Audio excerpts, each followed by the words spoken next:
हाँ सुरू करा.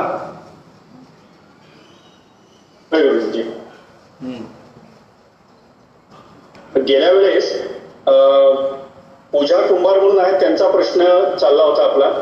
प्रवचन म्हणजे 6 एप्रिलचं जे प्रवचन आहे ज्याच्यामध्ये महाराजांनी सांगितलं आहे की व्यवहारात ज्याला चांगले वागता येत नाही त्याला नाही परमार्थ येणार. त्यांचे 3 प्रश्न होते. त्यातला पहिल्या प्रश्नाचं गुरुजी आपण उत्तर दिलेलं आहे.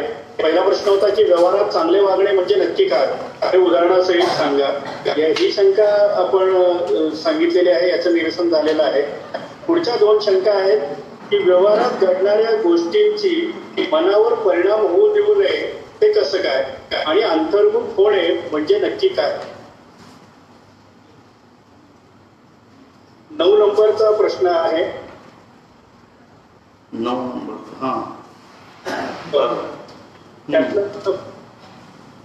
हा त्यातल्या 2 प्रश्नांचे उत्तर म्हणजे शंका निरसन आपण करणार आहात.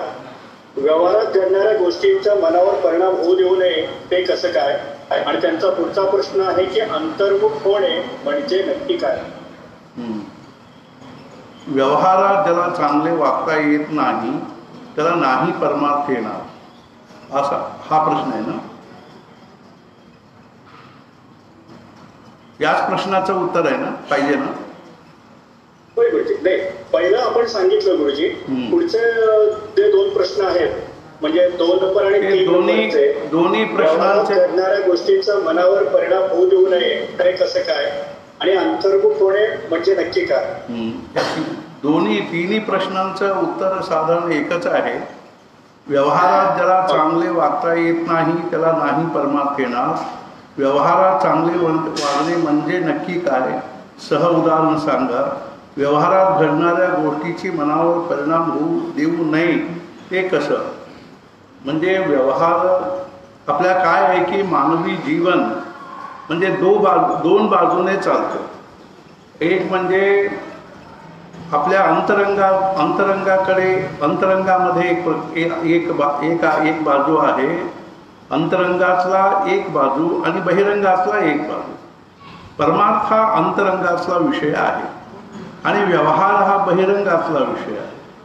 या दोन्ही बाजूने साधकांना किंवा आपल्याला म्हणजे साधन करायचं आहे. एक म्हणजे आपल्या अंतरंगामध्ये आपण हळूहळू म्हणजे आपले मन भगवंताच्या स्मरणामध्ये किंवा अनुसंधानामध्ये घट्ट करण्याचे प्रयत्न करावं लागतं. त्याबरोबर आपल्याला काय की त्याला बाह्य व्यवहार बाधक होऊ नये अशा दृष्टीने सुद्धा आपल्याला प्रयत्न करावं लागतं. त्यामुळे काय आहे की व्यवहार असे सांभाळून करावं लागतं. मी मागच्या वेळी सांगितलेलं होतं, समर्थांनी दासबोधामध्ये सांगितलेले आहे, आधी प्रपंच करावा नेटका आणि मग शोधावा परमार्थाचा विवेका, असे समर्थांनी सांगितलेले आहे. महाराजांनी त्याचा उत्तर सामान्यपणे आपल्याला काय वाटतं की नेटका म्हणजे अगदी म्हणजे व्यवस्थितपणे प्रपंच करून मग परमार्थ साधण्याचं धडपड करा वगैरे असे आपल्याला वाटतं. पण प्रपंच हा असा आहे, तुम्ही किती जरी केला तरी हे व्यवस्थित झाला असं होऊ शकत नाही. महाराज म्हणाले प्रपंच म्हणजे ओली मातीची भिंत असल्यासारखे आहे. तुम्ही त्याला त्या भिंतीला किती धुवा ते राडच निघणार. ती भिंत स्वच्छ झाली असे शक्यच नाही. हे जसे आहे प्रपंच एवढे केला पूर्ण झालं असं कधीही होणार नाही आहे. किती जरी करत गेलो तरी प्रपंच काय पूर्ण होणार नाही आहे. म्हणून काय आहे, आधी प्रपंच करावा नेटका. याचा अर्थ असा आहे, नेटका म्हणजे नेटाने नव्हे, थोडक्यात. ज्याला प्रपंच थोडक्यात करता येत नाही त्याला परमार्थ नाही साधता येत नाही. म्हणजे ज्याला परमार्थ साधायला पाहिजे आहे त्याला प्रपंच थोडक्यात करता यायला पाहिजे. म्हणजे परमार्थ म्हणजे आपल्याला परमार्थ म्हणजे काय की काहीतरी जप तप पूजा पाठ किंवा काहीतरी म्हणजे वाचन वगैरे जे काय आपल्याला करायचं आहे त्याच्यासाठी सुद्धा वेळ लागतो, त्याला वेळ पाहिजे. मग ती वेळ काढायला कशातून काढायचा आहे? प्रपंचाच्या उपाधीतूनच आपल्याला वेळ काढायचा आहे म्हटल्यानंतर प्रपंचाची उपाधी कमी करून घेतल्याशिवाय परमार्थ साधता येणार नाही. म्हणून काय करायला पाहिजे की प्रपंच असा करायला पाहिजे की आपलाच प्रपंच आपल्या परमार्थाला आड येता कामा नये. महाराज काय म्हणाले? म्हणजे शेताला शेत संरक्षणेसाठी कुंपण असतं. ते कुंपण म्हणून काहीतरी झाड लावतात हल्ली, आणि ते झाडच एवढे वाढत गेले, शेतच खाऊन टाकले तर काय करायचं? महाराज काय म्हणाले? परमार्थरूपी शेताला प्रपंचरूपी कुंपण पाहिजे. पण आपला कसा झालेला आहे? प्रपंचाचं शेत झालेलं आहे, त्याला आम्ही परमार्थाचे कुंपण घातलेलो आहोत. आणि देवाकडे किंवा गुरुकडे जाऊन आम्ही काय म्हणतो? माझा प्रपंच अगदी सुरक्षित असू दे, माझा प्रपंच अगदी समृद्ध असू दे, चांगले म्हणजे अगदी वाढत जाऊ देत, असे जर आम्ही म्हटलं मग परमार्थ कसे होणार? प्रपंचरूपी म्हणजे परमार्थरूपी शेताला संरक्षण करण्याकरिता थोडेफार म्हणजे आपले कुंपण आहे, प्रपंचरूपी कुंपण पाहिजे. म्हणजे याचा अर्थ असा आहे, व्यवहारात आपल्याला असं वागायला पाहिजे की जसे वागल्याने आपल्या परमार्थ बुडू नये. म्हणजे परमार्थ बुडण्यासारखे आपल्या व्यवहारामध्ये व्यवहार करता कामा नये. म्हणजे व्यवहारामध्येच आपण इतके म्हणजे हे झालो, व्यस्त झालो, व्यग्र झालो, मग परमार्थ आपल्याला कसे करता येणार? व्यवहारामधल्या गोष्टीने आपले मन उद्विग्न होऊ नये, आपल्या मनाची शांती भंग होऊ नये. आणि आपल्याला म्हणजे शेवटी व्यवहार म्हणजे काय आहे की आपणच आपल्या अंगावर म्हणजे घेतलेले सगळे ते म्हणजे एक प्रकारचं ओझं आहे, उपाधींचा ओझा आहे, आपण आपल्या अंगावर घेतलेला आहे. कालच आम्ही एक तिथे उदाहरण वाचलं, ते आमचं कसं चाललेलं आहे की आम्ही एक म्हातारा डोक्यावर काहीतरी म्हणजे आपलं म्हणजे हे घेऊन चालला होता, भार म्हणजे काहीतरी म्हणजे गाठोडा घेऊन चालला होता. त्यामध्ये त्याला एक म्हणजे बैलगाडी चाललेली होती. त्या बैलगाडीवाल्याने त्याला काय सांगितलं? अरे म्हातारा तू गाडीत बैस म्हटलं. म्हणजे कुठे चालला? पुढच्या गावाला. मी पण तिकडेच चाललेलो आहे, तू गाडीत बैस म्हटलं. तो गाडीत बसला आणि गाडीत बसल्यावर सुद्धा तो आपला गाठोडा डोक्यावर घेऊनच बसला होता. म्हणजे तेव्हा तो गाडीवाला म्हटलं, अरे तुम्ही गाडीत ठेवा की कशाला डोक्यावर घेऊन बसलेला आहात? तशी आमची परिस्थिती झालेली आहे. आम्ही कुठे जरी गेलो, गोंदावलेला गेलो, हेपळीला गेलो, आणखीन कुठे गेलो, आपला प्रपंचाचा ओझा आपण डोक्यावर घेऊनच फिरत असतो. म्हणजे आधी त्या प्रपंचाचे ओझं काय आम्ही कमी करून घ्यायला तयार नाही. म्हणजे मग परमार्थाला वेळ कुठून काढणार आम्ही? म्हणून आधी प्रपंच करावा नेटका, म्हणजे नेटाने नव्हे, थोडक्यात. हे जसे आहे तसे व्यवहारात ज्याला चांगले वागता येत नाही, याचा अर्थ व्यवहाराच्या दृष्टीने म्हणजे आपण किती जरी चांगला वागलो तरी सुद्धा ते चांगले वागणे काय पुरणार नाही आहे. म्हणून व्यवहारात असं वागायला पाहिजे जसे वागल्याने आपल्याला आपला परमार्थ बुडता कामा नाही. म्हणजे आपल्या परमार्थाला बाधक नाही होईल इतकेच आपण व्यवहारामध्ये वागायला पाहिजे. आपल्या व्यवहारसुद्धा आपल्या परमार्थाला पोषक होईल असे आपण आपले व्यवहार सांभाळायला पाहिजे. म्हणजे नाहीतर काय होईल की व्यवहार करत राहिलो किंवा आपले काम असे करत राहिलो. कोणीतरी त्या दिवशी आषाढ एकादशी होती, कोणीतरी काय करत होता की 12:30 वाजलेलं होतं, तो आपल्या घरासमोरचा गटार स्वच्छ करत होता. तेवढ्यात तिथे एक मोठा दगड होता, तो दगड तिकडून उचलून ठेवायला पाहिजे होता. तेवढ्यात त्याचा मित्र आला. तो मित्राला काय म्हटला, त्या मित्राला, अरे बरं झालं तू आलास, म्हणजे आज म्हणजे मला हे दगड थोडंसं मला उचलून तिकडे ठेवायचं आहे. तो म्हटलं, अरे आज आषाढ एकादशी आहे, तुझी आंघोळ झाली की नाही, तुझी पूजा वगैरे झाली की नाही? नाही, आधी आपण हे सगळे गटार वगैरे स्वच्छ करून घेऊ, मग आपण आंघोळ आणि पूजा वगैरे करू, असं म्हटल्यासारखे होतं. व्यवहार सांभाळत आपण शेवटी असे करतो की व्यवहारच करत बसतो आणि शेवटी आपल्याला परमार्थ साधने होणारच नाही. व्यवहार आणि महाराज म्हणाले म्हणजे आपण म्हणजे पिठाचे भाकरी करतो आणि त्याच्यामध्ये थोडेसे मीठ घालतो आणि म्हणजे भाकरी चविष्ट व्हावं म्हणून, भाकरीला चवी यावं म्हणून तेवढेसे थोडे मीठ घालायचं असतं. मिठाची भाकरी करून त्यात पीठ थोडे घासले तर जसे होईल ना, तसे व्यवहारच म्हणत बसलो, मग परमार्थाला मग आपल्याला वेळ कुठे मिळणार? मग आपल्याला उद्देश काय आहे?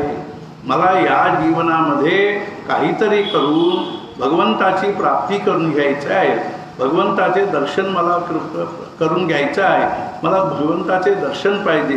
किंवा आपल्याला या जन्मामध्ये कनिष्ठ नामामध्ये गोडी तरी निर्माण व्हायला पाहिजे, नामामध्ये खरी आवड निर्माण व्हायला पाहिजे. आणि मी या जन्मामध्ये खूप नामस्मरण करायला पाहिजे.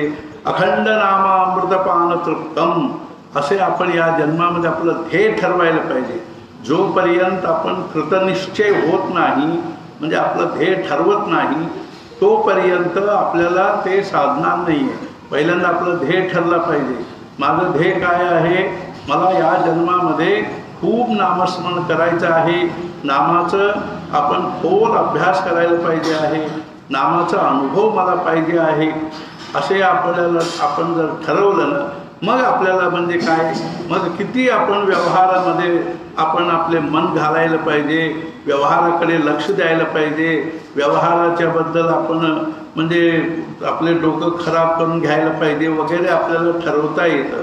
म्हणून व्यवहार त्याला चांगले वागता येत नाही. त्याला अर्थ असा आहे, व्यवहार आपल्याला थोडेफार सांभाळून, व्यवहारामध्ये कोणाला काही आपल्याकडून त्रास होऊ नये एवढे आपण सांभाळून, आणि आपल्याला जेवढे परमार्थाचं परमार्थ ध्येय ठरल्यानंतर त्या परमार्थाला जेवढे अनुकूल होईल तेवढेच आपण व्यवहारात वागायला पाहिजे. व्यवहारात चांगले वागणे म्हणजे नक्की काय आहे याचा अर्थ असा आहे, व्यवहार सांभाळून वागायला पाहिजे.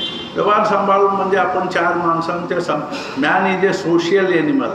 माणूस जेव्हा समाजामध्ये राहतो म्हटल्यानंतर समाजाचं विरुद्ध वागू शकत नाही.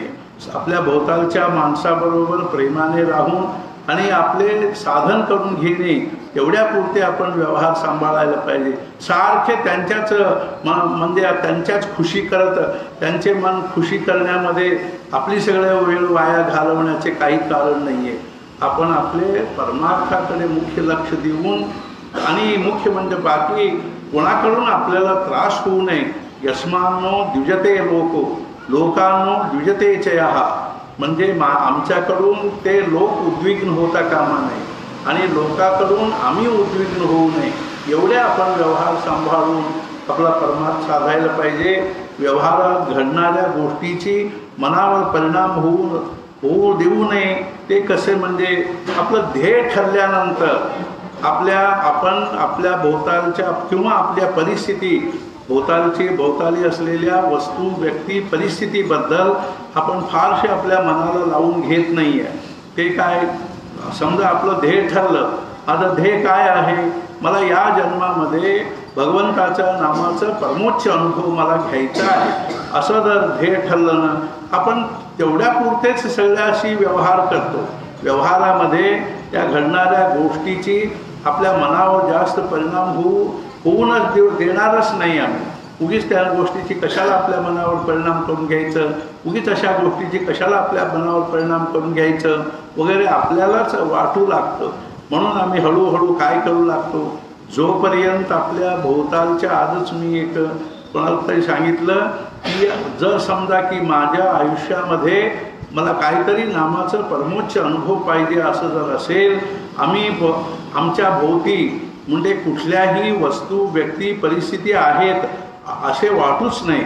माझ्या डोळ्यासमोर 24 तास माझे साध्य, सद्गुरू आणि साधन याशिवाय आणखीन काही माझ्या डोळ्यासमोर असू नये. तेव्हाच आपण आपल्या साधनेकडे लक्ष देऊ शकतो.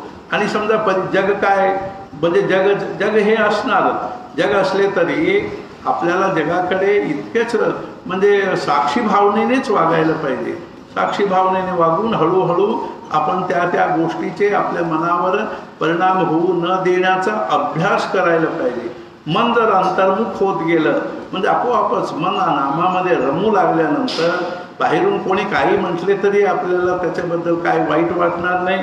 कोणी आपल्याला म्हणजे आपली स्तुती केली तर त्याचे काही संतोष वाटणार नाही.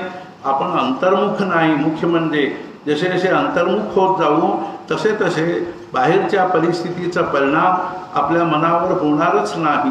म्हणून आहे आहे नाही नाही म्हणून होता गुरुकृपा वरदान, प्राप्त झाले ब्रह्मज्ञान तेथे संसाराचे भान. आहे आहे नाही नाही सुटला संसाराचा झेल, भक्ती लागलीशी वेल तेथे संध्याकाळी दिव्यासी तेल. आहे आहे नाही नाही काळी घुंगडीचे चीट, मूठभर भिक्षेचे ते पीठ तेथे भाकरीला मीठ. आहे आहे नाही नाही अमृत म्हणे हा परमार्थ, न करी कोणाशी वादार्थ समयी लागला पदार्थ. आहे आहे नाही नाही अशा बुद्धीने आपल्याला हळूहळू वागता येतं. म्हणून आधी मन आपलं ध्येय निश्चय व्हायला पाहिजे. मला नामस्मरण करायचं आहे, मी फक्त शेषायुष्य केवळ नामासाठीच ठेवलेले आहे. मला या जगामध्ये कालच्या परवा 2 दिवसापूर्वीच्या प्रवचनमध्ये आलेलं आहे, तुम्ही वाचला असाल की जोपर्यंत आपल्याला या जगामध्ये काहीतरी करायचं आहे असे आपल्याला वाटतं तोपर्यंत समाधान नाही नाही नाही. जेव्हा आपल्याला असं वाटू लागतं या जगामध्ये मला काहीही करण्यासारखे काहीच नाही आहे, भगवंताच्या ज्या भगवंतांनी हे जग निर्माण केलेले आहे या जगामध्ये, अशा या जगामध्ये आमच्याकडून काहीतरी होणार आहे म्हणून आपल्याला तो भगवंत आपल्याला जन्माला घातलेला आहे का? माझ्याकडून काहीतरी इथे होणे किंवा करणे बाकी आहे म्हणून आपल्याला जन्माला घातलेला आहे का? आम्ही आपल्या वासनेमुळे आपल्या कर्मामुळे जन्माला आलेलो आहोत. या वासना हे सगळे आपण या जन्मामध्ये संपून घेऊन मग आपण आनंदाने या जगाला राम राम करता येईल. आम्ही जातो आमचा गावा, आमचा राम राम तुम्ही घ्यावा असे म्हणून आपल्याला या जगातून जायचं आहे. म्हटल्यानंतर उगीच लफडा कशाला लावून घ्यायचा आपल्या भोवतीचे. म्हणून आपण शांतपणे नामस्मरण करत असायला पाहिजे. कोण काय म्हणतात कोण काय म्हणत नाही याच्याकडे आपण कशाला लक्ष द्यायला पाहिजे. त्या कुठल्याही गोष्टीचे आपल्या मनावर परिणाम होऊ न द्यायला पाहिजे. पुढचे अंतर्मुख होणे म्हणजे नक्की काय? 9 प्रश्न आहेत जवळपास. श्री निलेश महाजन आहेत आपले कल्याण डोंबिवलीचे, त्यांनी हा प्रश्न विचारलेले आहे. त्यांचा पहिला प्रश्न मी आता वाचतोय. नाम आणि अनुसंधान या दोघांचेही व्हायब्रेशन्स म्हणजे कंपने ही वेगवेगळे आहेत. मग आपण कसला अभ्यास करावा, नामाचा की अनुसंधानाचा? आणि आपल्याला नाम मुख्य आहे की अनुसंधान? म्हणजे काय आहे, सगळे जेवढे साधन म्हणून आहे त्या सगळ्या साधनांचे पर्यवसान अनुसंधानामध्येच होणार आहे. आपण यज्ञ करतो कशासाठी? अनुसंधानासाठी. आपण पूजापाठ करतो कशासाठी? अनुसंधानासाठी. भगवंताचे अनुसंधान हे सर्वात म्हणजे आपल्याला अपेक्षित आहे. सगळ्या साधनेतून म्हणजे अनुसंधानच महत्त्वाचे आहे.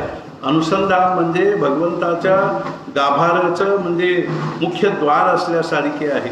सगळे साधन अनुसंधानाच्या द्वारातूनच आत जाणार आहे. आणि म्हणूनच शंकराचार्यांनी सुद्धा सांगितले, मोक्ष साधन सामग्र्याम भक्तिरेव गरीयसी स्वस्वरूपानुसंधानम भक्तिरित्यभिधीयते. स्वस्वरूपाचे अनुसंधान, भगवंताचं अनुसंधान म्हणजे आत्मस्वरूपाचे अनुसंधान यालाच भक्ती म्हणतात. म्हणून सर्व साधनांचे मुख्य सार काय आहे की आपल्याला अनुसंधान साधायला पाहिजे आहे. मग अनुसंधान साधण्यासाठी नाम हे एक सिम्बॉल आहे, चिन्ह आहे. म्हणून भगवंताच्या म्हणजे अस्तित्वाच्या जाणीवेच्या अनुसंधानाचं चिन्ह म्हणजे भगवंताचे नाम आहे. त्या नामस्मरणातून आपल्याला अनुसंधान टिकेल. अनुसंधानातून भगवंताबरोबर भगवंताच्या अस्तित्वाची जाणीव जागृत होईल. आणि ती जाणीव अखंडपणे आपल्या अंतःकरणामध्ये जागृत असणे ही याचे नावच काय आहे की प्रेम आहे. या प्रेमातून भगवंताची भक्ती निर्माण होते आणि त्या भक्तीतून त्या भगवंताचे ज्ञान होतं. म्हणून सर्व साधनांचे म्हणजे खरं ते पर्यवसान कशामध्ये आहे? अनुसंधानामध्ये आहे. अनुसंधान म्हणजे काय आहे? समजा आपल्या घरी काहीतरी एक कार्यक्रम आहे आणि त्या कार्यक्रमाचं जसे आपल्याला दिवसभर त्याचेच विचार चाललेले असतात। अनुसंधान म्हणजे म्हणजे अनुसृत्य, संधान म्हणजे आपण बाणाचं संधान करतो तसे हे काय आहे की त्या विचाराला किंवा त्या व्यक्तीला, त्या वस्तूला, त्या परिस्थितीला किंवा त्या विचाराला अनुसरून 24 तास आपल्या अंतःकरणामध्ये किंवा आपल्या मनामध्ये विचार चालणे, याचे नाव अनुसंधान। 24 तास आपल्याला त्याचेच विचार येणे, तो उठलो तरी त्याचेच विचार, बसलो तरी त्याचेच विचार। आणि काय महाराजांनी पुष्कळ याविषयी उदाहरण सांगितलेले आहेत। म्हणजे नवीन लग्न झालेले नवरा बायको असतात, नवरा ऑफिसमध्ये असतो, बायको घरी असते, 24 तास त्याला म्हणजे आपल्या बायकोकडेच लक्ष असतं। म्हणजे हे जसे आहे किंवा बायकांचं आपल्या म्हणजे आपल्या अंगावरचे म्हणजे जसे याच्याकडेच लक्ष असतं, पदराकडेच जसे लक्ष असतं 24 तास, हे जसे आहे तसे महाराज काय म्हणाले की खेडेगावामध्ये पुष्कळ लांब पाणी आणण्यासाठी जावं लागतं। त्यावेळी त्या बायका 4-5 बायका मिळून जात असतात। मग ते घरी एका बाईने घरी आपल्या मुलाला पाळण्यात घातलेले आणि भाताला ठेवलेले आहे आणि पाणी आणायला गेलेले, आपल्या बरोबरच्या बायकाशी बोलते आणि डोक्यावरचे आणि म्हणजे आपल्या कडेवर घेतलेल्या घागरेकडे लक्ष आहे, बोलण्याचे उत्तर बरोबर देते। पण मनामध्ये काय आहे की बाळाला पाळण्यामध्ये झोपून आलेले तिकडे 24 तास म्हणजे तिचे लक्ष असतं, त्याला अनुसंधान म्हणतात। प्रपंच करत असताना सुद्धा आतमध्ये मी भगवंताचा आहे, मी भगवंताचा आहे, मी महाराजांचा आहे, मी महाराजांचा आहे, हा भाव टिकणे, याचे नाव अनुसंधान टिकणे आहे। या अनुसंधान टिकण्यासाठी मी महाराजांचा आहे असे आपल्याला सध्या मी प्रपंचाचा आहे जसे आपल्याला म्हणजे आपल्या नखशिखांत वाटतं, आपल्याला मी प्रपंचाचा आहे असं आपल्याला नखशिखांत वाटतं। इतकेच नव्हे, आमचे मन प्रपंचाचा संबंध जोडून घेण्यामध्ये इतके पटाईत झालेले आहे, त्याला 5 सेकंद सुद्धा लागत नाही, 2 मिनिट सुद्धा लागत नाही। महाराजांचं उदाहरण आहे, अर्थात म्हणजे लग्न झाल्यावर अक्षता वगैरे टाकल्यानंतर अर्थात त्या दोघांच्या आजपर्यंत कुठल्याही लग्नामध्ये त्या दोघांच्या हातामध्ये एक माळ देऊन भटजींनी दोघांना सांगितले, आजपासून तुम्ही दोघे नवरा बायको झाला, तुम्ही दोघे एक माळ जप करा। काय म्हणून, मी याची बायको, मी याची बायको असे बायकोला, आणि मी हिचा नवरा असे नवऱ्याला असे जप करायला सांगितलेलं नाही आहे। साखरपुडा झाल्याबरोबर ते दोघे आपादमस्तक नवरा बायको झाले। त्या दिवशी रात्री 12 वाजता त्या दोघांना गाढ झोपेतून उठून जर विचारले, तुम्ही दोघे कोण? आम्ही दोघे नवरा बायको असे म्हणतात। हे जसे आहे तसे आम्ही अनुग्रह घेऊन किती वर्ष झाले, कोणाचे 10 वर्ष झाले, कोणाचे 15 वर्ष झाले, कोणाचे 20 वर्ष झाले, कोणाचे 25 वर्ष झाले, पण आज रात्री गाढ झोपेतून आपल्याला उठून जर कोणीतरी विचारले, ओ तुम्ही कोण? आम्ही आपले नाव सांगतो एकदम, मी कुलकर्णी, मी देशपांडे, मी अमुक तमुक असे सांगतो। मी महाराजांचा शिष्य आहे किंवा मी महाराजांचा आहे असे जर कोणी गाढ झोपेतून उठून विचारल्याबरोबर सांगितला, मग जप नको, काय नको, काय नको, म्हणजे याचा अर्थ तो आत गेलेला नाही, आपल्या अंतःकरणामध्ये तो भाव टिकलेला नाही, तो भाव आपल्या अंतःकरणाशी तादात्म्य झालेला नाही। आपल्याला भगवंताच्या अनुसंधानाचं शुगर डायबिटीस झालेलं नाही आहे, आपण म्हणजे ब्लड शुगर झालेलं नाही, अजूनही आपल्याला युरिन शुगर असल्यासारखे आहे, आणि म्हणजे ते परत ते निघून जातं। एकदा ब्लड शुगर झाल्यानंतर जसे ते आयुष्यभर जात नाही, तसे आपले अनुसंधान सुद्धा ब्लड शुगर झाल्यासारखे व्हायला पाहिजे। आपल्या अंगाच्या एक रक्ताच्या एक कणामध्ये सुद्धा तो भाव भरलेला भरायला पाहिजे। त्यासाठी मग साधन काय आहे? त्याला एकच साधन म्हणजे ते अनुसंधान टिकवण्यासाठी एक सिंबल आहे, भगवंताचे अविभक्त एक दिव्य शक्ती आहे। अविभक्त असे दिव्य म्हणजे अक्षर आहे, ते अक्षर म्हणजे भगवंताचे नाम आहे। ते नाम आपण सारखे घेत असलो की आपल्या अंतःकरणामध्ये हळूहळू अनुसंधान जागृत होतं, अनुसंधान टिकू लागतं, आणि त्या अनुसंधानातून भगवंताबद्दल प्रेम निर्माण होतं आणि भक्तिभाव वाढतं। आणि तेव्हा आपल्याला भगवंताच्या खऱ्या अस्तित्वाचा अनुभव येऊ लागतो. त्यामुळे अनुसंधान आणि नामस्मरण याच्यामध्ये अनुसंधानच आपल्याला अपेक्षित आहे. नामस्मरण त्याला साधन आहे. नामाची जेवढे खोल साधन होत जाईल तेवढे अनुसंधान आपल्या अंगामध्ये म्हणजे अखंड म्हणजे अंगामध्ये संबंध भरत जाईल आणि आपले अंतःकरण त्या अनुसंधानाने त्या भावनेने भरून जाईल. तेव्हा आपल्याला भगवंताच्या दर्शन व्हायला वेळ लागत नाही. तर पुढचा प्रश्न आहे, फक्त नामसाधनेनेच भगवंताची प्राप्ती होऊ शकते की अन्य साधनांमुळेही होऊ शकते? आपल्याला हे निष्ठेचा प्रश्न आहे. आपल्याला जर अशी निष्ठा असली की केवळ भगवंताच्या नामानेच आपल्याला भगवंताची प्राप्ती होऊ शकते, जर आपली अशी निष्ठा असली नामाबद्दल, तर आणखीन कुठल्याही साधनेची गरज नाही आहे. काही वाचन करू नका. म्हणजे समर्थांनी सांगितलेले, काहीच न करूनी प्राणी राम नाम जपे वाणी, तेणे संतुष्ट चक्रपाणी भक्ता लागी सांभाळी. आणखीन काहीही करण्याची गरज नाही आहे. म्हणजे आणखीन काही वाचावं लागत नाही, ऐकावं लागत नाही, काही आणखीन काही खटपट करावं लागत नाही. सकाळी उठल्यापासून रात्री झोप लागेपर्यंत एक भगवंताचे नामस्मरण जर करत असलो, आणखीन काहीही करावं लागत नाही. नामस्मरण म्हणजे काय आहे? म्हणजे नामस्मरण म्हणजे सर्व स्तोत्रांचा राजा आहे. नामस्मरण म्हणजे सत्संगाचं सार आहे. नामस्मरण म्हणजे सत्संगाचाच म्हणजे खऱ्या अर्थाने सत्संग आहे. नामाचं सहवास म्हणजे. त्यामुळे फक्त नामस्मरणाने आम्हाला काय आहे की आमची बुद्धी सारखे म्हणजे काय म्हणजे इकडे तिकडे होत असते. हे वाचू ते वाचू, ह्यांचे ऐकू त्यांचे ऐकू, हे करून घेऊ बघू ते करून बघू, असे वगैरे पुष्कळ म्हणजे बुद्धी म्हणजे बुद्धीमध्ये धारणा नाही आहे, बुद्धीमध्ये एक निश्चितपण नाही आहे. त्यामुळे आपल्याला म्हणजे नामामधली श्रद्धा आपले सारखे इकडे तिकडे होत असतं. आणि दुसरी गोष्ट 24 तास आम्ही नामस्मरण करू शकत नाही, म्हणून आणखीन काहीतरी करत असतो. ते काही चूक आहे असं नाही आहे, पण त्याला पोषक म्हणून, त्याला पूरक म्हणून, नामस्मरणाला आणखीन कशाच तरी गरज आहे म्हणून आपण काही करण्याचं कारण नाही आहे. पुष्कळ लोक म्हणतात की नामाला थोडंसं योगाचं जोड देऊ. आम्ही काय ते नामाला त्या म्हणजे नाम इतके काय अशक्त नाही आहे आणि अपूर्ण नाही आहे. त्यामुळे नामाला आणखीन कुठल्याही गोष्टीची जोड जरूर नाही आहे, कुठल्याही गोष्टीची गरज नाही आहे. एक नामच आपल्याला, एक तत्व नाम म्हणजे आपण मनामध्ये जरी धरले, मनामध्ये घट्ट धरून ठेवलो तर आपल्याला भगवंताचे साक्षात्कार झाल्याशिवाय राहणार नाही आहे.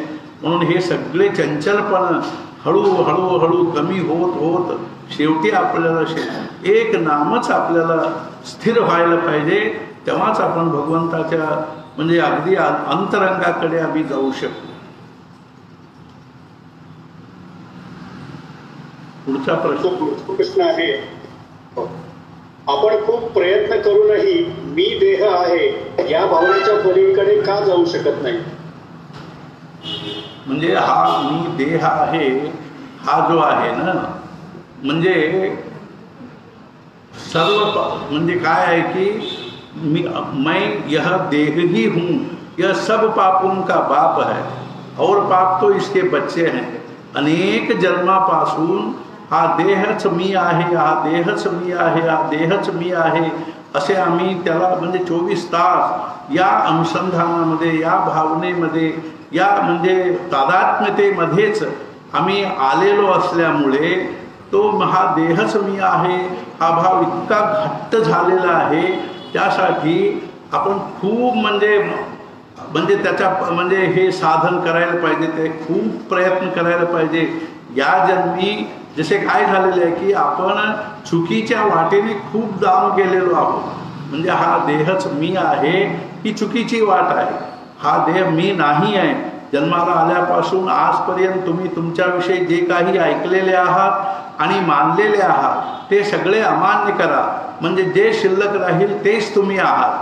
खऱ्या अर्थाने तुम्ही कोण आहात? म्हणजे आजपर्यंत जन्माला आल्यापासून आजपर्यंत आम्ही आमच्याविषयी जे काही ऐकलेलो आहोत आणि मानलेलो आहोत ते सगळे अमान्य करा. म्हणजे हा देह मी नाही, मी ब्राह्मण नाही, मी म्हणजे बुद्धिवंत नाही, मी श्रीमंत नाही, मी सुंदर नाही, मी हा देह मी नाही. मनोबुद्धी अहंकार चित्तानि नाहं न च श्रोत्र जिह्वे न च घ्राण नेत्रे न च व्योम भूमिर्न तेजो न वायु चिदानंद रूप शिवोहम शिवोहम. असा भाव असल्यामुळे अनेक जन्मापासून हा देहच मी आहे, हा देहच मी आहे, हा देहच मी आहे. आणि हा देह मी आहे. या देहासंबंधी जी काय वस्तू व्यक्ती परिस्थिती आहे ते सगळे माझे आहे. मी पण आणि माझेपणाचे आम्ही अनेक जन्मापासून पालन पोषण करीत आलेलो आहोत. त्यामुळे ते इतके घट्ट झालेले आहे त्यामुळे या जन्मी आपल्याला त्याच्याशिवाय दुसरं काही विचारच येत नाही. आणि ती काय म्हणजे कल्पनासुद्धा आम्ही करू शकत नाही या देहाहून काहीतरी आम्ही वेगळे आहोत असे. पण प्रत्यक्षात काय आहे, हा देह मी नाही आहे. आणि मी काय आहे हे सगळे जरी आपण अवॉइड करत गेलो, म्हणजे ते सगळे बाजूला सारत गेलो, तर शेवटी काय उरतं, केवळ मी आहे एवढेच आपल्याला उरतं. म्हणजे केवळ मी आहे म्हणजे प्युअर कॉन्शियसनेस, म्हणजे शुद्ध प्युअर एक्झिस्टन्स. केवळ म्हणजे असणेपण, बिईंग, आणि केवळ असणेपणा शेवटी जे काय उरतं तेच मी आहे. म्हणजे केवळ मी आहे, मी केवळ आहे. त्यालाच कैवल्य म्हणतात. केवली भाव हा कैवल्यम. म्हणजे केवळ मी आहे असे वाटणे म्हणजे खऱ्या अर्थाने मी कोण आहे हे वाटण्यासारखे आहे.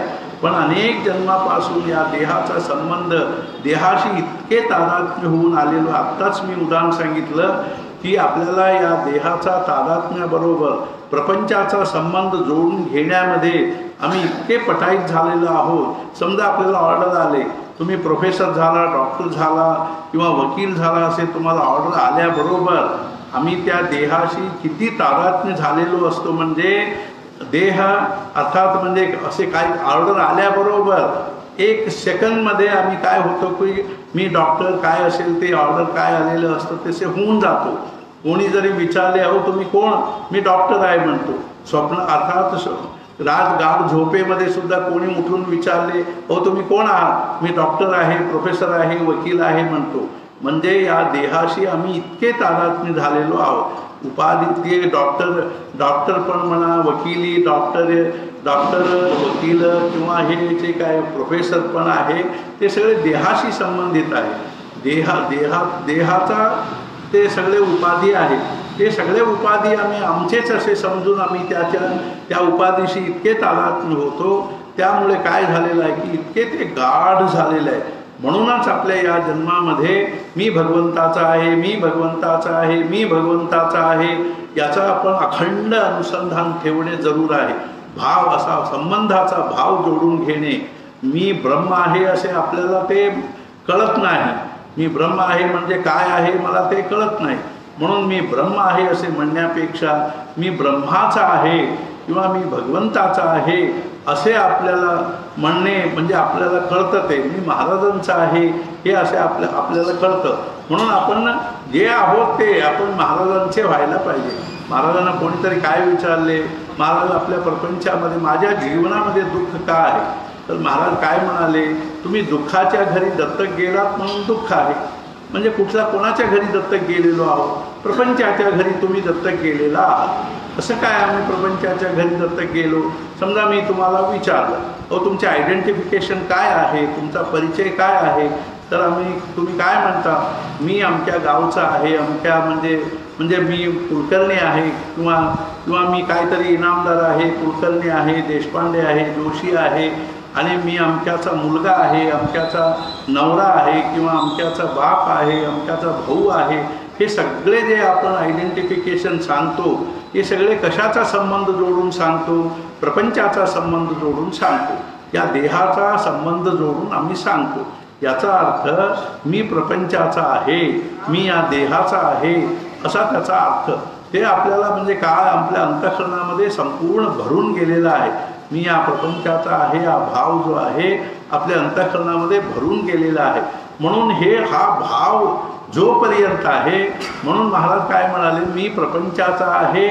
म्हणूनच प्रपंच म्हणजे मूर्तिमंत दुःख असल्यामुळे मी प्रपंचाचा आहे म्हटल्यानंतर आपल्या जीवनामध्ये दुःख येणारच. जोपर्यंत मी या प्रपंचाचा आहे असे आपल्याला वाटतं तोपर्यंत आपल्या प्रपंचातून दुःख बाजूला होणार नाही, दुःख दूर होणार नाही.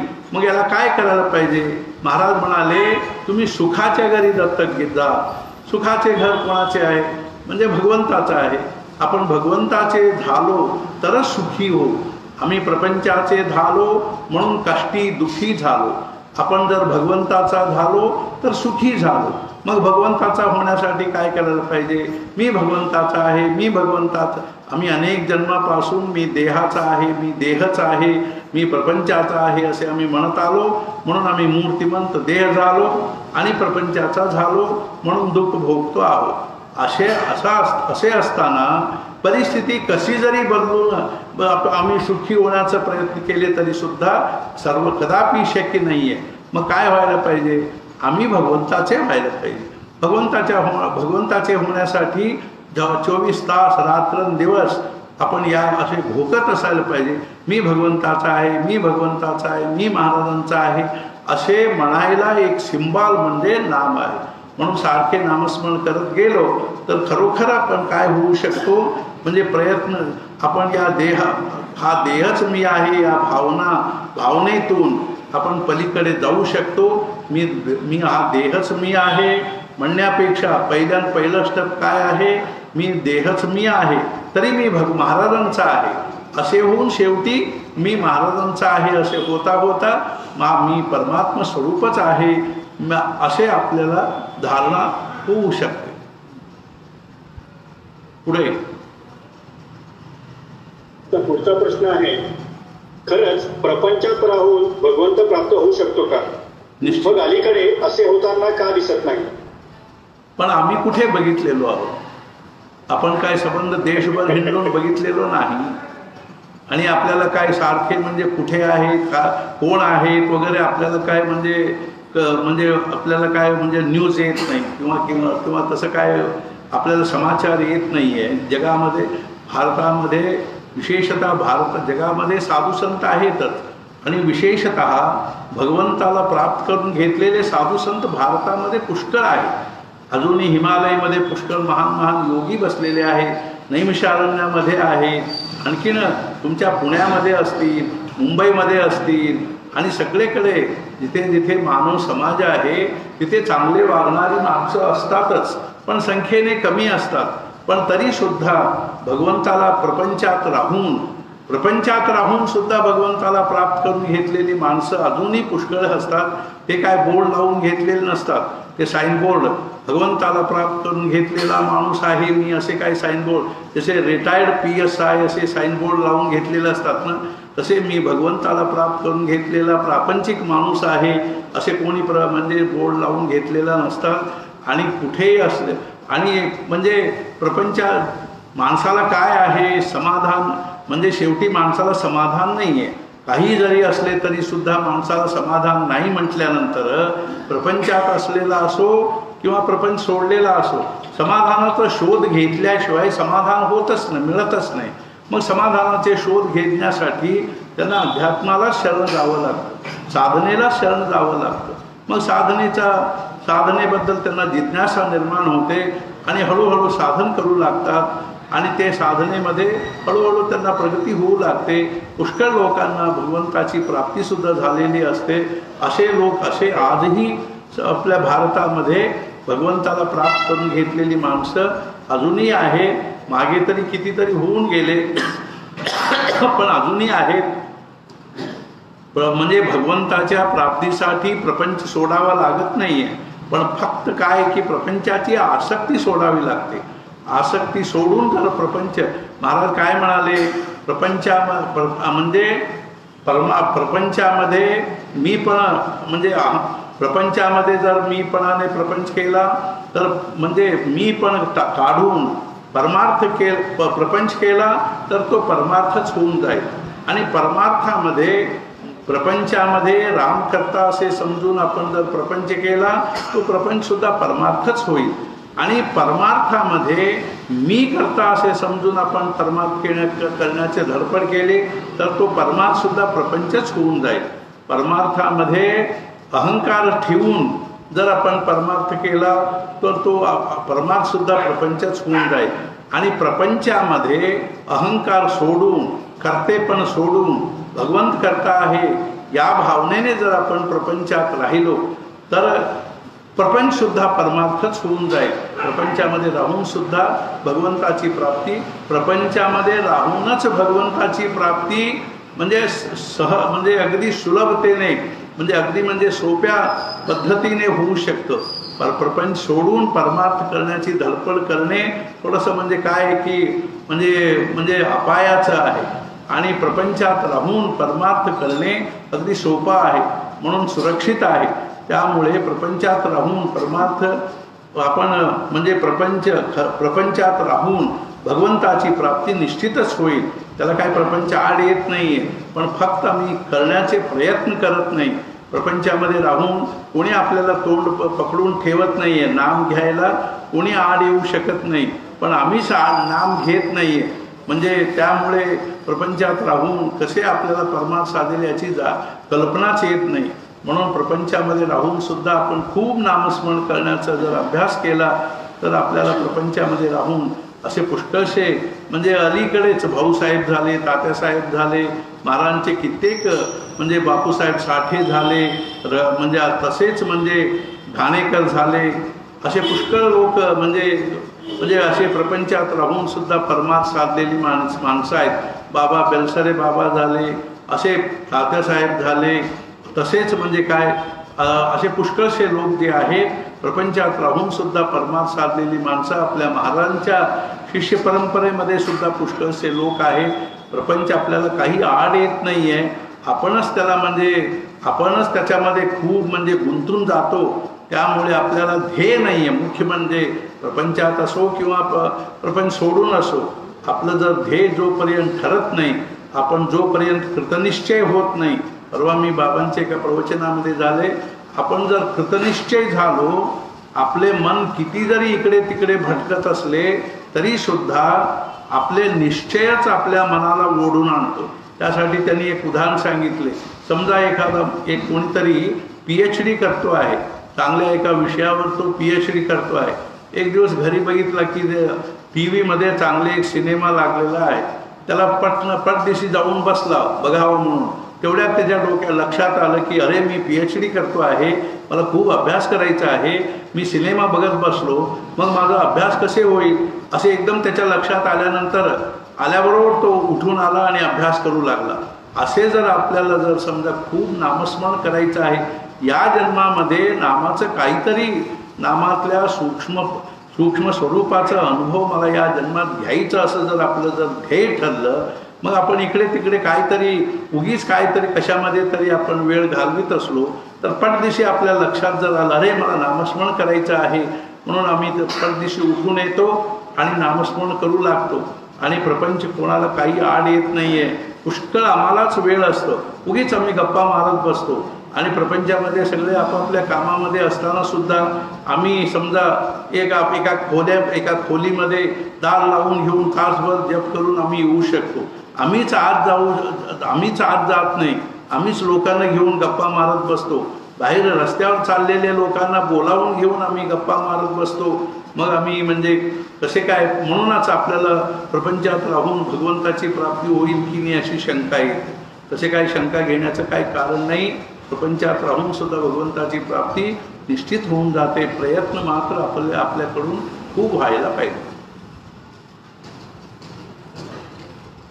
पुढचा प्रश्न आहे, इतर साधनांनी सुद्धा अनुसंधान ठेवता येते का व तसे केले तर चालते का? सगळ्या साधनेने अनुसंधान ठेवणे सगळ्या साधनांचे तात्पर्य आहे. तसे सुद्धा करता येते.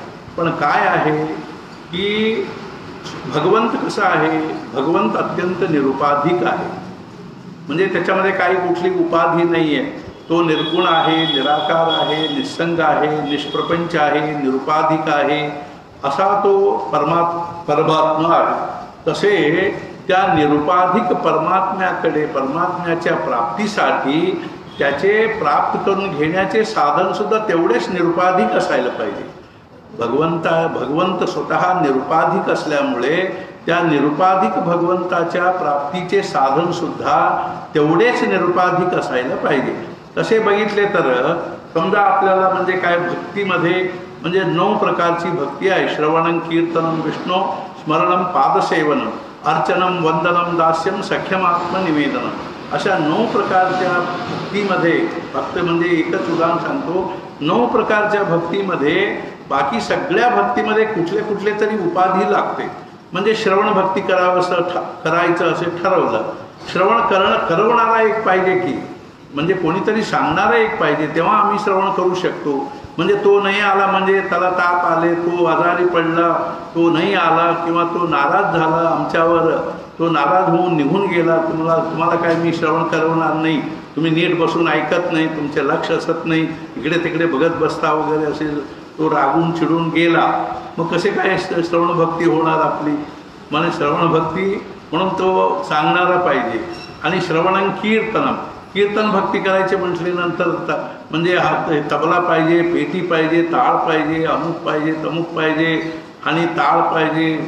ते सगळे ते मिळेपर्यंत आपण सांभाळ म्हणजे आपण थोडेसे म्हणजे ते त्यांची वाट बघायला पाहिजे. या सगळ्या गोष्टींमध्ये ते असले तरच कीर्तन भक्ती होऊ शकते. स्मरण एक बाजूला ठेवा की श्रवणं कीर्तनं विष्णू स्मरणं पादसेवन.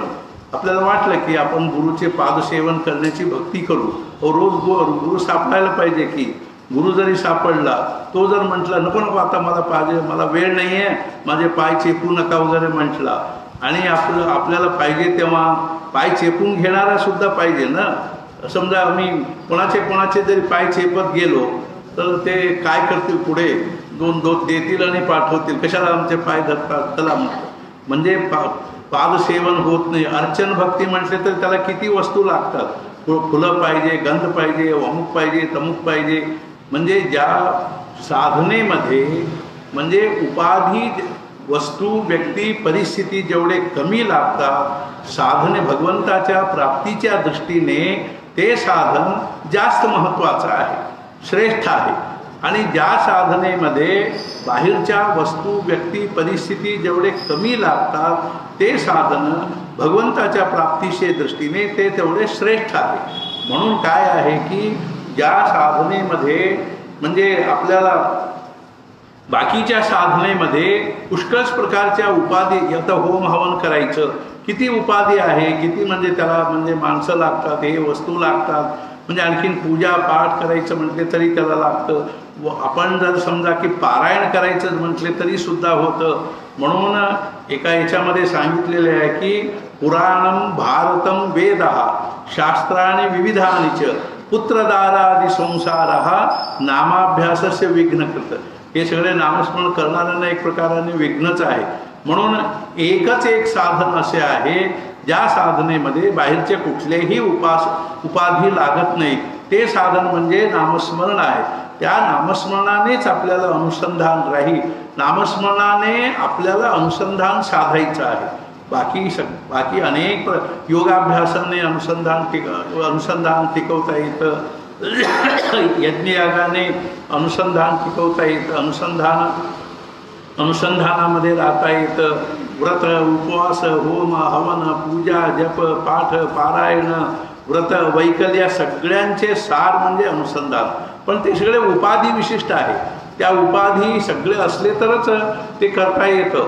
पण अत्यंत निरुपाधिक असलेले साधन म्हणजे एक नामस्मरणच असल्यामुळे त्या नामस्मरणाने अनुसंधान साधून घेणे हे सर्वात सोपं असल्यामुळे महाराजांनी अगदी कटाक्षाने सांगितलेले आहे की तुम्ही नामस्मरण करा म्हणून सांगितलेले आहे. बाकी सगळ्यातून अनुसंधान साधे, पण फार म्हणजे चक्कर मारून आल्यासारखे होतं.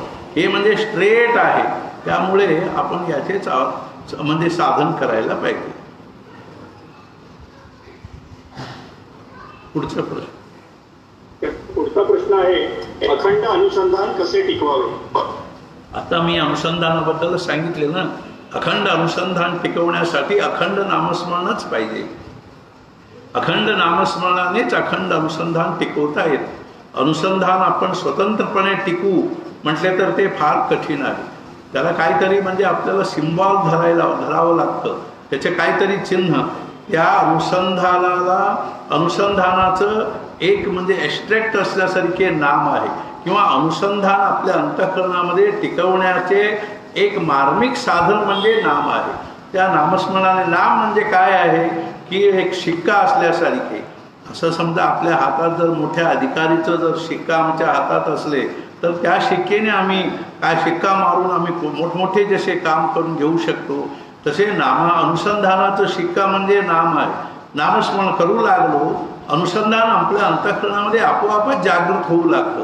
त्याला वेगळे प्रकाराने जागृत करावं लागत नाही. नामाबरोबरच आपल्या अंतःकरणामध्ये भगवंताची जाणीव जागृत होऊ लागते, आणि ती जाणीव अखंड टिकू लागली म्हणजे त्यालाच अनुसंधान म्हणतात.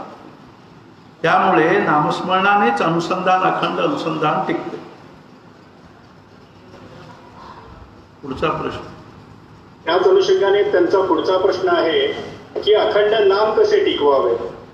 त्यांना सांगा की आमच्याकडे या, आम्ही त्यांना ट्रेनिंग देतो आहोत. म्हणजे आपण आपल्या घरी राहूनच तो अभ्यास करावा लागतो. काय आहे की ते स्वतःच आपणच म्हणजे स्वतःच खेळण्याचा एक खेळ आहे. आपणच आपल्याबरोबर खेळण्याचे एक खेळ आहे. आपणच आपल्या अंतःकरणामध्ये पहिल्यांदा आपलं ध्येय निश्चित व्हायला पाहिजे. मला अखंड नामस्मरण करायचं आहे, हे आपलं ध्येय निश्चित झाल्याबरोबर त्याच्या मागे लागायला पाहिजे. समजा हे जगत प्रसिद्ध हे असतात स्पोर्ट्समन, म्हणजे क्रीडापटू असतात. ते समजा एखादा म्हणजे रनिंग म्हणजे रेस पळण्यामध्ये जर जगत प्रसिद्ध व्हायला पाहिजे असेल तर तो घरी बसून कसे होणार. तो सकाळी उठल्याबरोबरच तो म्हणजे मैदानमध्ये येतो, पळायला सुरू करतो आहे. हे जसे आहे आता संगीतगार, मोठमोठे संगीतगार असतात. परवा मी ऐकलं की कोणीतरी मोठा एक म्हणजे सितारवादक किंवा तो एक संगीतगार तो शिकत असताना रात्री तंबुरा जो आहे तो छातीवर घेऊनच झोपायचं म्हणे. सकाळी उठल्याबरोबर तंबुरावरच हात. तसे आपण माळ हातात घेऊनच झोपायला पाहिजे. सकाळी उठल्याबरोबर माळ फिरायला पाहिजे. त्याला काय असे सांगावं लागतं का. त्या वाटेने आपण चालू लागलो, पुढचा पाऊल कुठे कसे ठिकाण. परीक्षेमध्ये एखादा विद्यार्थी पुढच्या वर्गामध्ये जाऊ लागला, त्या वर्गाचा अभ्यास कसा करायचं त्याला काय सांगावं लागत नाही. तो हळूहळू त्या वर्गातला अभ्यास आपोआपच करू लागतो. हे जसे आहे आपल्याला अखंड नामस्मरण करायचं आहे असे जर आपण ठरवलं, मग त्याच्या मागे लागलो, मग गंमत अशी आहे तुम्ही त्या मार्गावर चालला, त्या मार्गाने गेलेली माणसं आपल्याला भेटतील, ते सांगतील, त्याच्या संबंधी पुष्कळसे तुम्हाला म्हणजे वाङ्मय मिळतील, काहीतरी सूचना मिळतील, काहीतरी तुम्हाला लिटरेचर मिळतील, कोणीतरी त्या मार्गाने गेलेली माणसं भेटतील. तुम्ही रस्त्यावर तरी या, त्या मार्गावर तरी या. घरी बसून आपण दिल्लीला कसे जायचं म्हणून काशीला कसे जायचं असे घरी बसून जर चर्चा करत राहिलो मग काशीला केव्हा पोचणार. महाराजांचे उदाहरण आहे ना, कोणीतरी चाललेला होता कुठल्या तरी पुढच्या गावाला चाललेला होता. ते कट्ट्यावर एक माणूस बसला होता, त्याला विचारला पुढच्या गावाला जायला वेळ किती लागेल. तो काही बोलला नाही. आणखीन एकदा विचारला त्याला तोही तरी बोलला नाही. त्याला वाटलं की ह्याला ऐकू येत नाही म्हणून आपण जाऊ म्हणून चालू लागला. तो एकदम ओरडून सांगितला 2 तास लागतील म्हटलं. अरे 2दा विचारलं, तू सांगितलं नाही आणि तुम्ही आता कसे सांगितलं. अरे तू कसे चालतोस हे मला जोपर्यंत कळत नाही तोपर्यंत मी कसे सांगू म्हटलं. तुझी स्पीड काय आहे हे मला कळायला पाहिजे ना, तेव्हा मी वेळ सांगू शकतो. असे आपण रस्त्यावर आल्याशिवाय, आपण म्हणजे स्विमिंग पूलमध्ये गेल्याशिवाय स्विमिंग कसे शिकायचं हे कसे कळणार आपल्याला. तुम्ही या रस्त्यावर म्हणजे अखंड नामस्मरणाच्या रस्त्यावर या तुम्ही, म्हणजे तुम्हाला म्हणजे भगवंतच तुमच्याबरोबर येऊन तुम्हाला मार्गदर्शन करील. आपले सद्गुरूच आपल्याला मार्गदर्शन करतील. म्हणजे आपलं ध्येयच नाही म्हटल्यानंतर आपण असे काय म्हणजे ते होऊ शकत नाही. पहिल्यांदा आपलं ध्येय निश्चित व्हायला पाहिजे आणि ध्येय ठरवून त्याच्या मागे लागलो. माणसाला काय केल्याने होत आहे, आधी केलेची पाहिजे असे समर्थांनी सांगितलेले आहे. ज्यांना अखंड नामस्मरण करायचं आहे ना त्यांना सांगा की माझ्याकडे या, मी सांगतो म्हणून त्यांना सांगा. पुढे पुढचा प्रश्न आहे त्यांचा, अनुसंधानाने अनुभव खूप लवकर येतात, नामाने उशिरा येतात, असे का? मला दोन्ही प्रकाराने अनुभव आलेला नाहीये, मी कसे सांगू?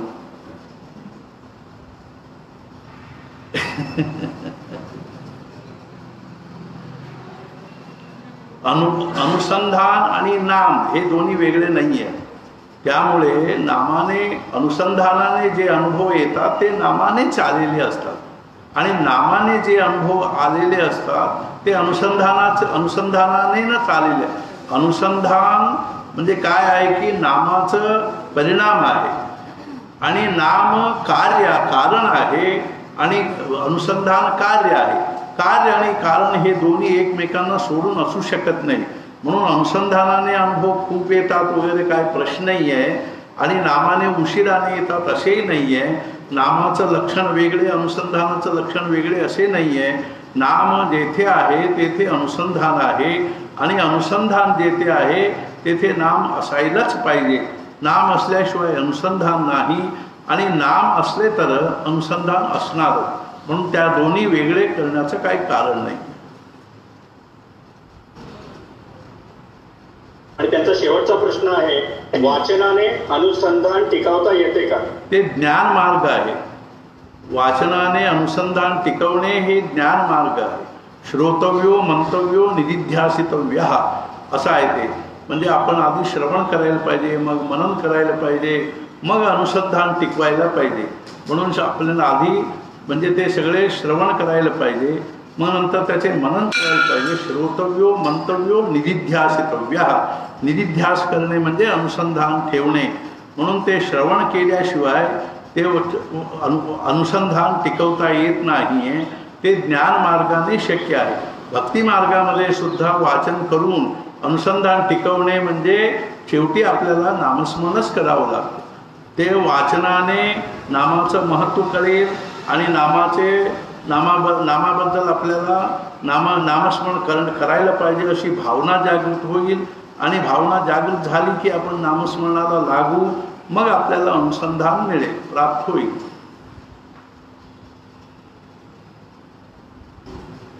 श्री निलेश महाजन यांचे प्रश्न संपलेले आहेत. आपण म्हणत असाल तर पुढचा प्रश्न घेतो.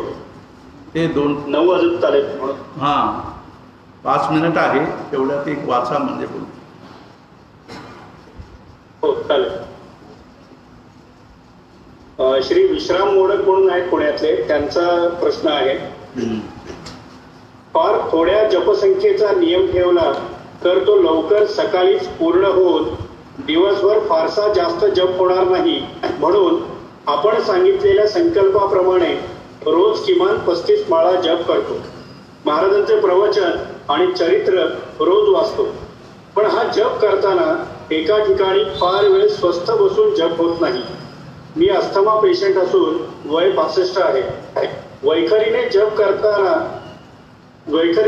करताना थोडे दमायला होते. 15-20 मिनिटांनी पाठ तरी दुखते किंवा पाय तरी दुखतात. म्हणून हिंडत किंवा कधी कधी बेडवर पडून सुद्धा जप करतो. तर असा जप केला तर चालेल का? चालेल. जप करताना तसेही केले तरी चालतं. जप करताना नामावर मन स्थिर होत राहत नाही, लक्ष देऊन जप होत नाही. अशक्तपणामुळे आणि आळसामुळे सुद्धा जपामध्ये नियमितपणा नाही. हवा तसा मनापासून जप होत नाही. फक्त जप संख्या पूर्ण होते. कधी जास्तही जप होतो. पण एवढ्याने माझी परमार्थात चांगली प्रगती होईल का अशी शंका वाटते. आणि 2च वर्षापूर्वी मी महाराजांचा अनुग्रह घेतला आहे. काय आहे की आपण काहीतरी म्हणजे लांग पिरियडचा रोगी असलो तेव्हा काय असते की डॉक्टरांनी वर्षभराचं औषध दिलेले असतात किंवा 7-8 महिन्याचं औषध वगैरे दिलेले असतात. जेव्हा त्यांनी म्हणतात की सकाळी एक गोळी घ्या, नाश्ता झाल्यावर दुपारी एक गोळी घ्या आणि रात्री एक गोळी घ्या. आणखीन मध्ये त्यांनी 1-2 आणखीन गोळ्या दिलेल्या असतात. वेळेवर डोसप्रमाणे आपण नियमितपणे औषध घेत असलो, हळूहळू आपल्यामध्ये काय असते की ते म्हणजे आरोग्य वर्धन होऊ लागतं. रोग कमी होऊ लागते. म्हणजे त्या गोळी घेत असताना आपण एकाग्रतेने गोळी घ्यायला पाहिजे, लक्ष देऊनच गोळी घ्यायला पाहिजे असं काही नाही आहे. एकंदर काय आहे की गोळी आत गेली की आतमध्ये त्याचे काम सुरू होते. तसे म्हणजे महाराजांची कळकळी अशी आहे, तुम्ही काहीतरी करून कसे तरी तुम्ही जसे पाणी पित असताना पाणी म्हणजे तोंडात टाकल्यावर घशामध्ये उतरून पोटात जाते, हे जसे तुम्हाला प्रत्यक्ष आता सध्याचा अनुभव आहे तसे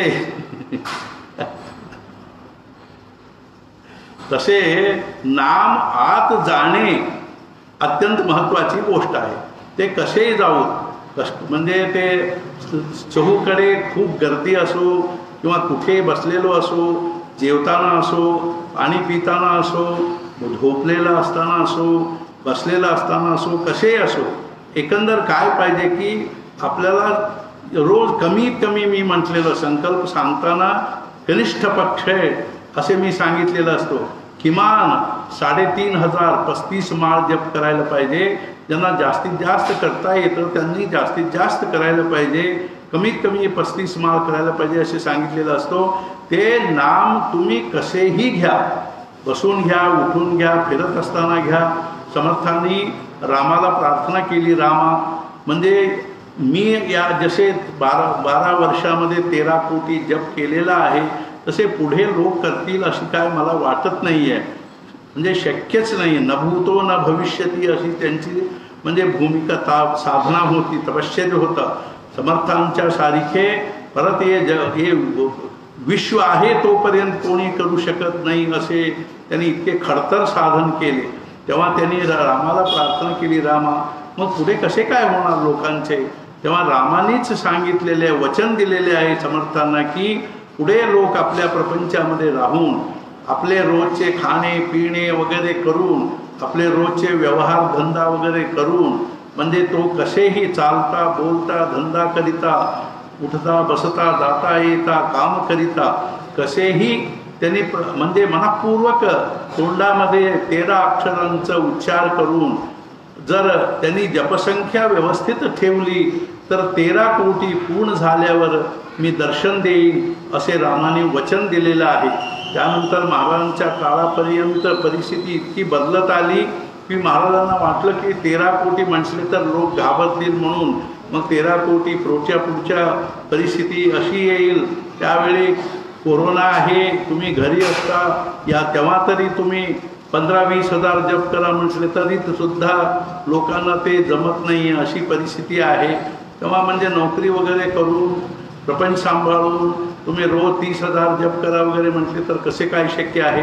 म्हणून महाराजांना वाटलं की आता 13 कोटीचा प्रश्न फार म्हणजे जुना झाले. आता म्हणजे विचार आता आपल्याला सध्याच्या परिस्थितीप्रमाणे आपण कमीत कमी 3.5 कोटीचं जरी सांगितले तरी पुष्कळ झाले. म्हणून महाराजांनी 3.5 कोटी जप करा म्हणजे तुमचे चित्त शुद्ध होऊन तुमच्या अंतःकरणामध्ये भगवंताच्या अस्तित्वाची जाणीव म्हणजे झाल्याशिवाय राहणार नाही. तुमच्या अंतःकरणामध्ये भगवंताच्या अस्तित्वाची जाणीव निर्माण झाल्याशिवाय राहणार नाही. या विश्वामध्ये भगवंताच्या अस्तित्वाची जाणीव झाल्याशिवाय राहणार नाही. आणि तुमच्या प्रपंचामध्ये घडणाऱ्या प्रत्येक घटनेमध्ये भगवंताच्या अस्तित्वाची जाणीव झाल्याशिवाय राहणार नाही असे महाराजांनी त्याला म्हणजे आणखीन आपल्याला कन्सेशन देऊन 13 कोटीचे 3.5 कोटीला आणून आपल्याला सांगितलेले आहे. एवढे जरी आपण अगदी प्रामाणिकपणे खरोखर मी तुम्हाला सांगतो आम्ही अगदी प्रामाणिकपणे करतो आहोत, पण आम्हाला नीट करता येत नाही आहे. खरं सांगायचं म्हणजे नीट करणे म्हणजे अगदी म्हणजे 13 अक्षरांचे मनापासून उच्चार करून महाराजांनी सांगितलेले आहे. त्यांनी सांगून ठेवलेले आहे, रेखा कोरून ठेवलेले आहे की कमीत कमी एका तासामध्ये 3 ते 4 हजारपेक्षा जास्त होऊ नये असे त्यांनी सांगून ठेवलेले आहे. म्हणून 3 ते 4 हजार 3 हजार तर एकदम उत्तम आहे. 3.5 हजार थोडे घाईघाईचे झाले, 4 हजार तरी खूपच घाईचे झाले तरी महाराजांनी त्याला सुद्धा मान्य केलेले आहे. 3.5 हजार जपाप्रमाणे एका तासामध्ये आम्ही केलेल्या जपाबद्दल आम्हाला इतके सॅटिस्फॅक्शन व्हायला पाहिजे की आज केलेला माझा जप खरोखर म्हणजे अगदी परिपूर्ण झालेला आहे असं आपल्याला वाटायला पाहिजे. तासभर आपण जप करून उठल्यावर आपल्याला असं वाटायला पाहिजे आज आमच्या आश्रमामध्ये आमरस केलेलं होतं. आमरस खाऊन पोटभर जसे उठल्यावर एकदम म्हणजे तृप्ती होते ना, तसे आपण खूप नाम घेऊन म्हणजे मनापासून नामस्मरण करून उठलो तर तसे सॅटिस्फॅक्शन व्हायला पाहिजे. असे जर आपण कमीत कमी 3,500 करण्याचा अर्थ असा आहे, आपल्या परिस्थितीप्रमाणे जास्त करणे जर जमत नसेल तर केले तर चालतं. तसे महाराजांनी सांगितले, तुम्ही तुमच्या प्रपंचामध्ये राहून तुमच्या देहाची जी परिस्थिती आहे, देहस्थिती आहे, त्याप्रमाणे खरोखर कशी आहे भगवंताने आपल्याला जी देहस्थिती, परिस्थिती, मनस्थिती, आर्थिक स्थिती, सामाजिक स्थिती दिलेली आहे ती त्या सगळ्या स्थिती म्हणजे साधने नामस्मरणाच्या दृष्टीने पर्याप्त आहे. कुठल्याही प्रकारची त्याच्यामध्ये कमतरता नाही आहे. उगीच आम्ही काहीतरी त्याला म्हणजे हे काढतो आहोत, मला अमुक नाही तमुक नाही, असे होत नाही तसे होत नाही असे आम्ही म्हणतोय. महाराजांनी तुम्हाला खूप खूप ढीग नामस्मरण करा असे सांगितलेले नाही. प्रेमाने अगदी थोडे तरी का होईना अगदी प्रेमाने मनापासून केलेले नाम आपल्याला तारेल म्हणाले. महाराजांचे शब्द सांगतो आहे. महाराज म्हणाले, एखाद्यांच्या घरी समजा 100 माणसांचे जेवणाचं प्रस्थ आहे, त्यांना वाटलं की श्रीखंड करावं. त्यांनी म्हणले 10 किलो चक्का आणले, 10 किलो साखर घालून त्यांनी श्रीखंड केले.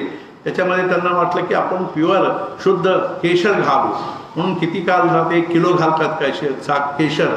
एक म्हणजे 5 ग्राम केशर घातले तर 5-10 ग्राम केशर घातले तर 10 किलो चक्का आणि 10 किलोचं श्रीखंड म्हणजे श्रीखंडामध्ये एक वेगळेच त्याला सौंदर्य येतं.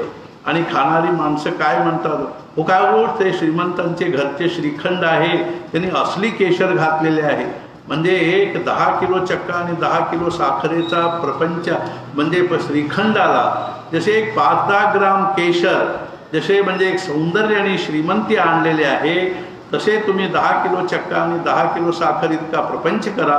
त्याच्यामध्ये केशर इतक्या किमतीचे एक 5 ग्राम तरी का होईना 3,500 का होईना नामस्मरण तुमच्या प्रपंचाला एक श्रीमंती आणि सौंदर्य आणेल. आणि तुम्हाला तुमच्या प्रपंचामध्येच म्हणजे सेल्फ सॅटिस्फॅक्शन होऊन जाईल. तुमचे प्रपंचामध्ये तुम्हाला समाधान वाटेल, तृप्ती होईल. म्हणून मी काय म्हणतो त्यांना खरोखर अगदी प्रेमाने सांगतो, त्यांनी काही हे करून घेऊ नये. जेवढे देहस्थिती जशी आहे त्या आरोग्यस्थिती अनारोग्य जे काय त्याच्यामध्ये तुम्ही जसे बनेल तसे झोपून उठून बसून हिंडून नाम मात्र अगदी प्रेमाने तोंडामध्ये पूर्ण असे घोळायला पाहिजे की नामस्मरण करता करता आपल्या तोंडामध्ये म्हणजे खरोखर लाळ यायला पाहिजे. गोड मधुर भाव अंतःकरण तोंडामध्ये यायला पाहिजे. इतकं आपल्याला नामस्मरण प्रेमाने खूप मोठी संख्या लवकर व्हायला पाहिजे. म्हणून आम्ही रोज 30,000 40,000 50,000 करतो म्हणून केले तर ते काय खरं नाही आहे. त्याच्यापेक्षा रोज कमीत कमी 3.5 ते 5 10 15 वगैरे केले तरी पुष्कळ झाले. एवढे जरी आपण करून महाराजांच्या कृपेला पात्र व्हावू.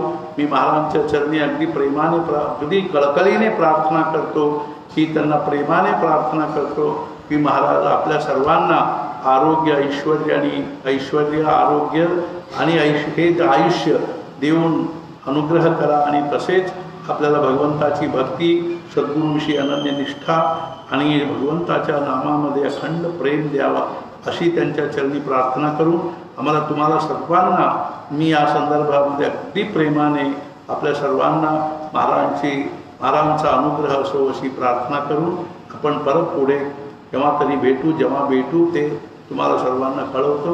जानकी जीवन स्मरण जय जय राम.